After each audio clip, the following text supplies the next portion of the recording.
গত 5 আগস্টের পর বাংলাদেশিদের জন্য ভিসা সুবিধা প্রায় বন্ধ করে দিয়েছে ভারত। এই অবস্থায় উন্নত চিকিৎসা নেওয়ার জন্য দ্বিতীয় গন্তব্য হিসেবে জনপ্রিয় হয়ে উঠেছে চীন। আর দেশটিতে যেতে চাইলে জরুরি রোগীরা একদিনের মধ্যেই যেন ভিসা পান সে বিষয়ে কাজ চলছে বলে জানিয়েছেন ঢাকায় নিযুক্ত দেশটির রাষ্ট্রদূত ইয়া ওয়েন। বাংলাদেশিদের একদিনে মেডিকেল ভিসা দিতে কাজ চলছে বলে জানিয়েছেন চীনা রাষ্ট্রদূত ওয়েন। মঙ্গলবার চীনে বাংলাদেশের পররাষ্ট্র উপদেষ্টার সফর নিয়ে আয়োজিত ব্রিফিংয়ে রাষ্ট্রদূত এই তথ্য জানান। তিনি বলেন, কুনমিংয়ের 3টি হাসপাতাল বাংলাদেশিদের জন্য বরাদ্দ করা হয়েছে। জরুরি ভিত্তিতে সেখানে চিকিৎসা নিতে চাইলে বাংলাদেশিরা যেন সরাসরি দূতাবাসে আসতে পারেন এবং আমরা যেন ওই দিনই ভিসা দিতে পারি সেই রকম ব্যবস্থা করতে চাই। এ সময় পররাষ্ট্র উপদেষ্টার চীন সফরের মধ্যে একটি রাজনৈতিক বার্তা আছে জানিয়ে তিনি বলেন, এই সফর ছিল খুবই কার্যকর।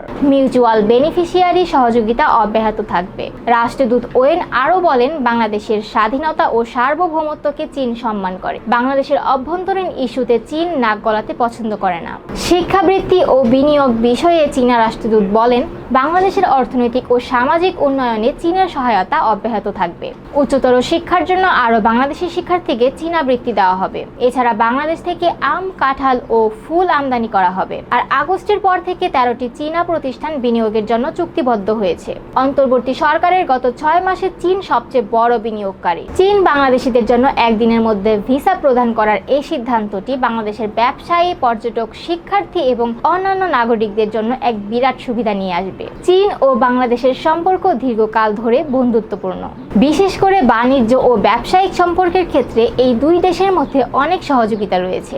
বাংলাদেশ চীনের অন্যতম বড় বাণিজ্যিক অংশীদার এবং চীন বাংলাদেশকে উন্নয়ন সহযোগী হিসেবে সহায়তা করে আসছে। এই দুই দেশের সম্পর্কের আরও একটি গুরুত্বপূর্ণ দিক হলো পর্যটন। বাংলাদেশি পর্যটকরা চীনে ভ্রমণ করেন আর চীনের নাগরিকরাও বাংলাদেশে আসেন। চীন বর্তমানে বিশ্বের অন্যতম শীর্ষস্থানীয় শিক্ষা প্রদানকারী দেশগুলোর একটি। চীনে উচ্চশিক্ষার সুযোগ রয়েছে বিভিন্ন বিষয়ে, বিশেষ করে প্রকৌশল, প্রযুক্তি, চিকিৎসা এবং বিজ্ঞান বিভাগে। বাংলাদেশি শিক্ষার্থীরা চীনে উচ্চশিক্ষা গ্রহণের জন্য আগ্রহী।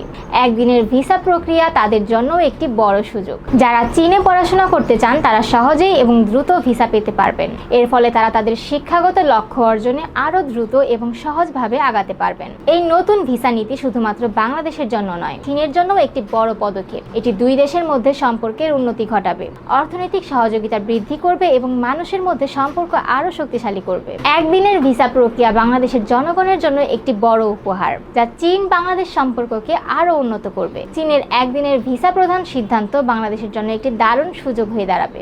এটি বাংলাদেশের ব্যবসায়, পর্যটন, শিক্ষা সহ বিভিন্ন খাতে একটি ইতিবাচক প্রভাব ফেলবে। আগামী দিনে এই সুবিধাটি বাস্তবায়িত হলে দুই দেশের সম্পর্ক আরও মজবুত হবে এবং জনগণের মধ্যে সম্পর্কের সেতু বন্ধন আরও দৃঢ় হবে। এই সুযোগকে কাজে লাগিয়ে বাংলাদেশিরা চীনে ভ্রমণ, ব্যবসা এবং শিক্ষা নিয়ে আরও সহজ ও দ্রুত পদক্ষেপ নিতে পারবেন, যা দুই দেশের মধ্যে সম্পর্কের উন্নতিতে সহায়ক হবে। দর্শক, আমাদের আজকের ভিডিওটি এই পর্যন্তই। এ সংক্রান্ত আরও নিউজ দেখতে হলে আমাদের চ্যানেলটি লাইক করুন, শেয়ার করুন এবং সাবস্ক্রাইব করে আমাদের সাথেই থাকুন। ধন্যবাদ।